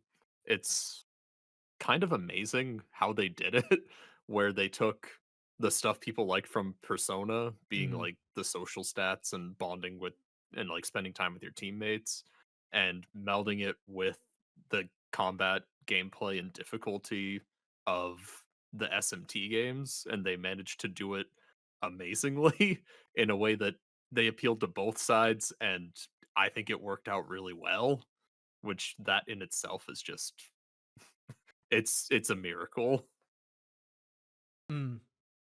It is interesting because yeah, it feels weird when you're playing it because it's like it very much is like when it's doing its cutscenes and it's doing its many fucking anime cutscenes and it's doing like your regular dialogue options and stuff like that. It's like, oh yeah, this is very much Persona, where it's like it's doing the this is this bond, and then you have your music playing and all that stuff. It's like very Persona code. Then you get into the battles and it is like, oh yeah, we're in SMT land here. We're back into SMT. It's a very weird thing where it's like, Back into SMT, if you miss an attack, you're gonna get your teeth kicked in. yeah, it very Do much not hit an enemy's resistance or you're losing turns this turn. it very much is like it feel like you can tell where the cuts are, where it's like, okay, this is this is where the pseudo coded stuff is, and this is where the SMT stuff. But it does work so well that there is a middle Hmm. ground, right? Um, Like I said, I don't know how they did it, but the wizards over at Atlas's dev demonic teams, demonic pact. I honest, mean, it's taken that's them how it feels, dude. it's taken them like 8 years. It's not like it's not like they've just magicked this up overnight. They've been Yeah. working on this game for Yeah, I a know. long, long time. Um, Hmm. but yeah, it like I say, it's the commitment to me that's been the hard part right now. Um, Yeah, no, I totally get that. And especially like the beginning of this game, I think it's such a really slow, admittedly kind of poorly paced beginning. For yeah. me personally, like the story did not really grab me until the third major plot beat. And that's just because around the third plot beat, that's where the villain of the game really just starts to get introduced more, and you Mhm. get more interactions with him. And it's just that's where I feel like the game really starts to pick up. Luis as a villain is wholly fantastic. I do love me a good old villain who is just completely morally bankrupt, Mm. and he does such a good job. They did a great job just making someone you should just absolutely hate. Yeah, I think it's interesting because, like you say, it's a really slow burn at the start where it's and like Hmm. the points that I'm at so far. Again, it's like I don't really Luis to me with his design and stuff like that. I didn't know that he was going to be the main villain for the whole game. Like they were bigging him up like this, but I'm like, yeah, I could also see him very easily dying within the first 8 hours, and then there's another threat Yeah. and stuff like that. So it's like I'm still in a world where I'm like, okay, I like Stroll quite a bit. Um, Mm. and that's about it. That's all I've got so far is, we're still in tutorial land where it's just trying to explain everything. I've not even got access to like the calendar system really or exploring, or I haven't even been on the ship yet. Um, Hmm. it is a very slow burn, but that is also Atlas in a nutshell. Like Atlas does these slow burns. Like Persona 5 is like 5 hours until you actually get to the play in the first dungeon properly. Um, which means you have to sit through 5 hours of story to find out if you actually like the gameplay loop, which is always a Interesting problem. choice. Yeah. Um, Uh, and I just think I don't know. I've Like seen a lot hour of people 80, who they're are still introducing mechanics. yeah, but I've seen a lot of people who are like, I've seen a lot of people who are like don't like Persona, not in the way that they don't like the gameplay, but the story and the setting and being in a school is not their jam, and they're absolutely loving Mm. this. And I've also seen people who are like, I prefer Persona's kind of vibe, but I'm also enjoying this. And I know that I'll be in that latter camp where it's like I prefer being in that kind of environment because I'm not a fantasy guy. I'm not huge into fantasy, and That's true, dude. They should set the next metaphor game at a college. I'm good. That's fine. I'm fine with them not doing that. But that would not change a thing. I'd be like, "Oh, I'm in a fancy game and I have to go to school? That's even worse. What is this? Fire Emblem Three Houses?" Yeah, I was about to say, Or sorry, not a college, a then you just university. have Fire Emblem. Yeah. Um, but it's like it's interesting where it's like, "Oh yeah, I was enjoying what I was doing, but I'm like, I'm still waiting for that hook to actually bite me in terms of the story because so far I'm just like, eh." I was saying this to a friend. It feels very much like a fantasy game right now where it's like, political this, political that, King's dead, who Mhm. will replace him, blah blah blah. Well, Joshua. Joshua. Democracy. And I was saying to a friend, I was like, a lot of this game is like it's very much kind of perfectly timed release here with the US election and stuff coming up, but about Mhm. like races and all of that. And it's like there's a part of me, and I hate to say this because, like I say, I love Atlas to death. Persona 5, my favorite game of all time.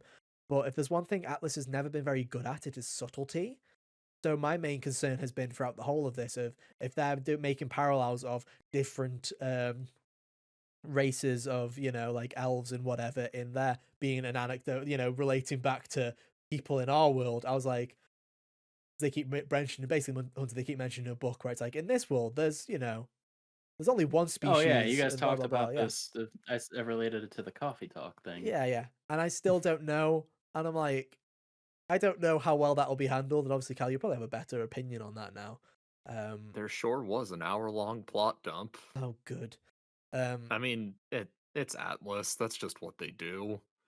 I know, but it's like I'm just sitting 'Cause there. I'm why? like, yeah, I'm like, I don't Uh, know if Atlas has the nuance within them to go about that topic in a way that I think would be interesting and engaging, or if it's just going to be that was definitely a part of the plot to metaphor. Um, so it'll be interesting to see how all of it plans out. But like I say, there's nothing that's the hook in it right now, really. No yeah. talking cat telling me to go to bed. So unfortunately, at the moment, uh, Ah, just a fairy telling that me to go to is. bed. But I'm looking forward to getting into it.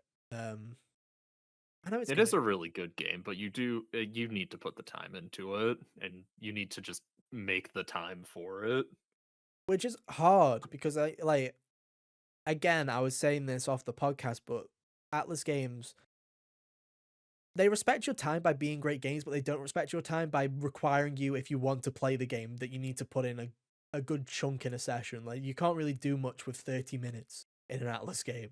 Whereas it's like, Yeah. you need to sit down for 90 minutes, 2 hours to actually get something out of it. And it's hard to find those where a lot of people say, Ethan, you put 100 hours into Final Fantasy VII Rebirth. And I'm like, Yeah, but I could just hop into that game and piss about, and some people hate pissing about in those kinds of games. Like Kyle's like, look at all this filler, and I go, filler, perfect. I have half an hour. Give me that wheelie. I'm gonna piss about with the wheelie for half an hour. Save your feet. Yeah, exactly. Um, so it's like it's interesting. I'm like I say, I'll get to it by the end of December probably.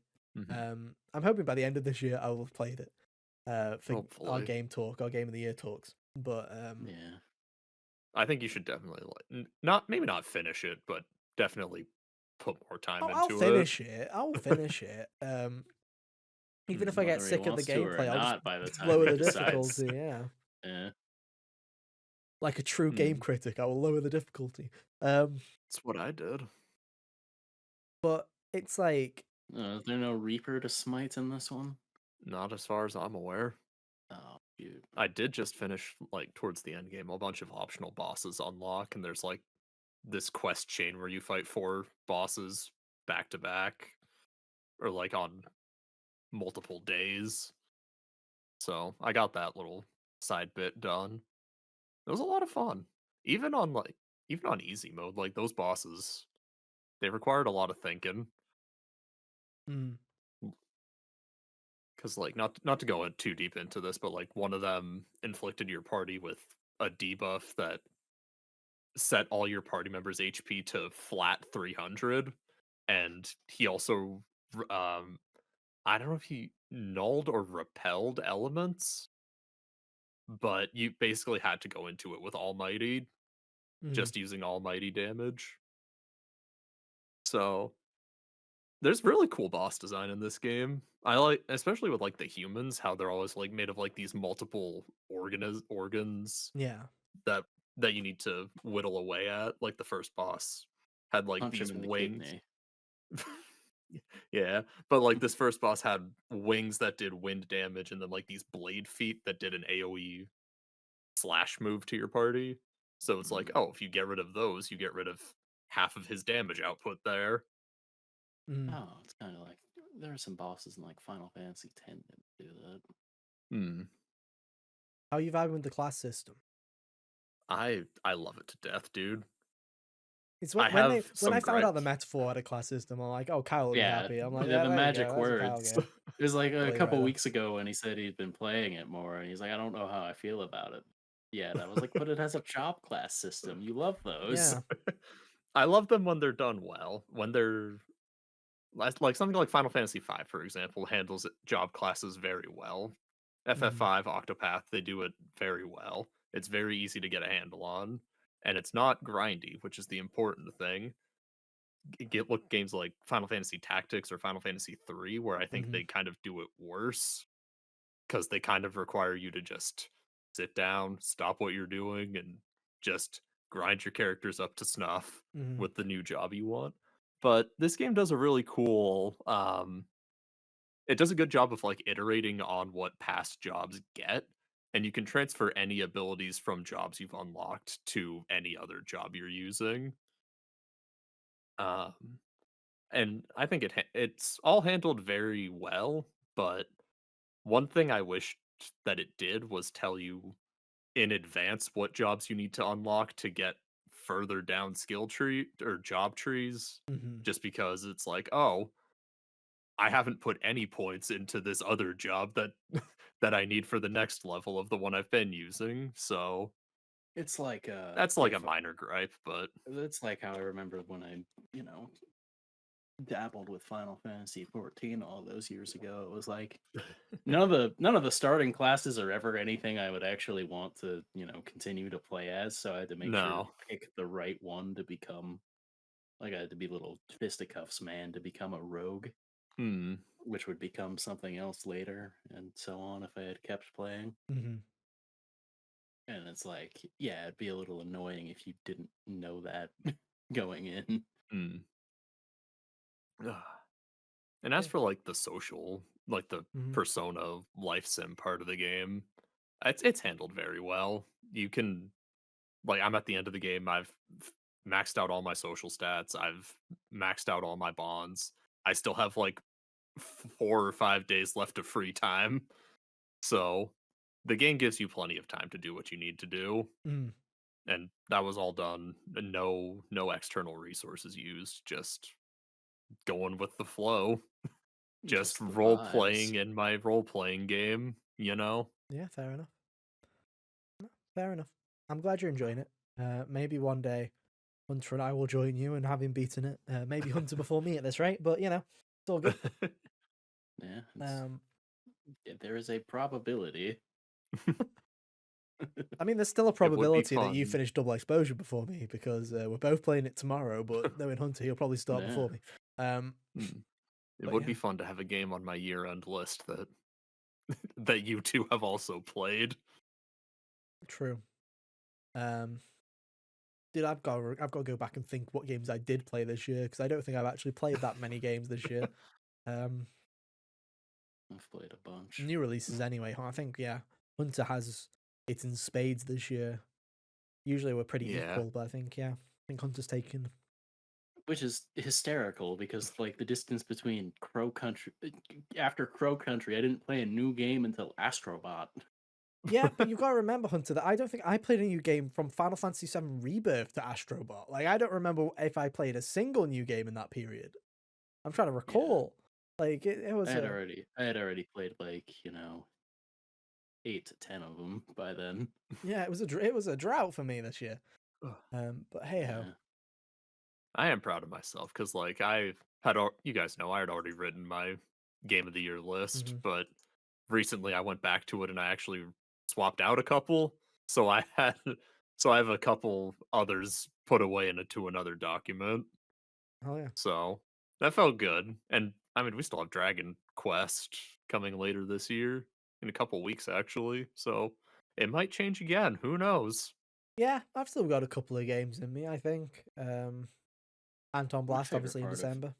Oh yeah, Um, Anton Blast. I That'll be might nice. pick up And Planet I'm Coaster 2 very next week. grateful that that moved, Yeah, yeah. honestly, because now I can play it when it comes out and not have to be like, oh, sorry, Anton Blast, but you gotta be put on the wait list for me to finish Dragon Age.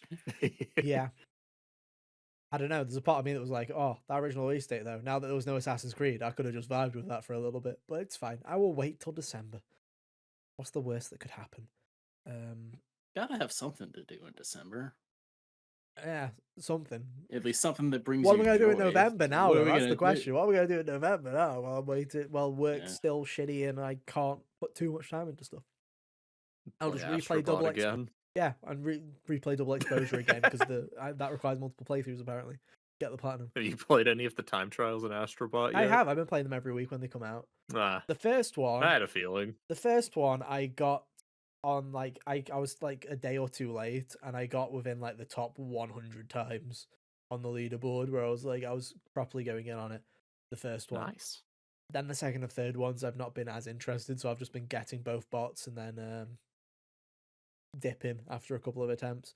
The one from this week, there was another Guilty Gear character this week, so Yes, there yeah, was. Good that's old that. Kyle Kiske. Yeah. And also 4 of them are Helldivers. There is a Helldiver in each of these fucking levels. I'm like, oh wow, ruined. Great. Thanks.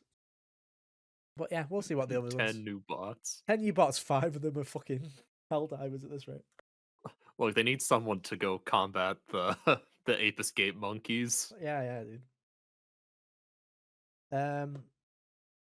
But yeah, there you go. Bunch of impressions. Yeah, anyways, Of Metaphor's a good game. Go play it. yeah, go play it. If I you can mean, carve out 60 hours as far as plus. as far as I'm concerned here, we have basically said, hey, if you like the look of these 4 video games, go and play those 4 video games because they're pretty good. Exactly. To Just play what you various think looks interesting. yeah, yeah, Yeah. yeah. Never read reviews. I just realized that I've had a text message from a friend who was like, was asking is also now asking me about double exposure, and I don't know whether I should just say, "Come back to me tomorrow" when I finished it. God, I'm so scared of that final episode. I'm actually terrified, which is that's why I think it's so hard to talk about a game because I'm really enjoying it, and it's just like wait, it's like the demon behind me, like just ready. I'm like, what's gonna happen? Who knows? Find out next week. Come on, Ethan. Just be a man and rip the bandage off. I will. I'm playing it tomorrow night. I Yeah, just need it'll a either period be of good time. or it won't. Yeah, I need to wait. I I've been look waiting. forward to the group message. It won't. Yeah. But anyway, Just put in the chat either cowboy or coffin. oh good. Hunter, you have to wait for My my two response favorite. first. You have to wait for my response first, even if you beat it first. All right. I don't want to see a Hunter coffin before I've played it. I'll type, have you played it? And then you can say yes or no, and then I'll put my emoji. And then that's how we'll do it. It's okay. I've been keeping a very sparse note document on this one. Oh, good. That'll So be I'll great. just put my final summary will be cowboy or coffin. Perfect. And then we'll reconvene next That's week how and do a spoiler that cast. should be the review score. Cowboy or coffin. Anyway, let's wrap it up. Be a funny review tagline. Cowboy or coffin, yeah. If Red Dead 3 ever happens. Cowboy or coffin. Probably both. Yeah. Oh yeah. Probably both. Anyway, let's wrap it up. Next week, ladies and gentlemen, there are no video games. But holy shit. Unless Jeff Keighley royally screws us over, next week should be, write it down, kids, get your homework done, our predictions for the nominations for the Game Awards. We did it last year. It was a rather popular episode. So we're going to do it again, unless Jeff Keighley this Thursday releases them. That performed better than our actual Game Awards predictions, and I think it's fun because it's a lot of fun trying to predict what the normies think will be the good games of the year. You know, it's kind of fun to try and get it in the head because we can talk all about, especially in a year like this. This year, I think it's really interesting because I was talking to a friend earlier where I was like, I genuinely don't know what way we're gonna go because there hasn't really been, like, there's Final Fantasy VII Rebirth, but I'm like, that got really great reviews, and Astrobot, but like there's no shining star where I'm like, there's something that's a shit. Yeah, and that's like 100% gonna get it. Like if Dragon Age had been received the way Inquisition was, I would say that would have been slam dunk for Game of the Year. Potentially. But we'll see. More mixed we'll than see. That, so we'll be doing any ideas anymore. We'll be doing our predictions for the nominees anyway next week. We'll see what the future holds. Don't worry, we're not doing any of the esports shite. We'll just do the actual categories with video games. And performances. Yeah, the ones that matter. Yeah. That will still get skipped over in his show. Yeah. And hey, who knows? Like I say, he might release them on Thursday, and then we're out of a topic. Woohoo! That's great. I don't think he will. Well, then we can just bully him. Oh, good. Yeah, reacting to the...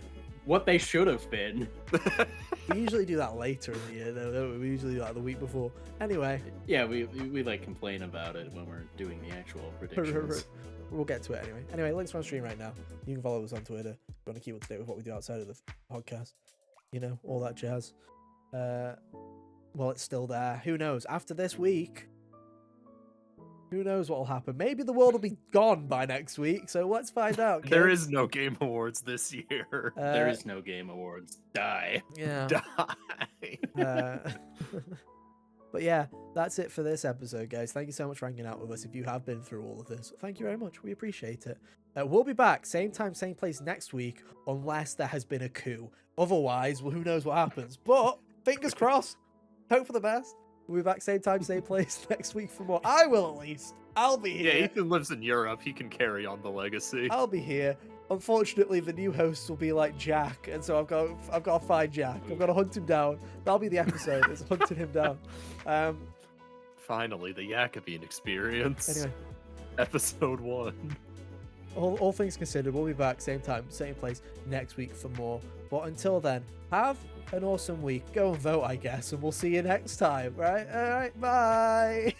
See ya. Toodaloo.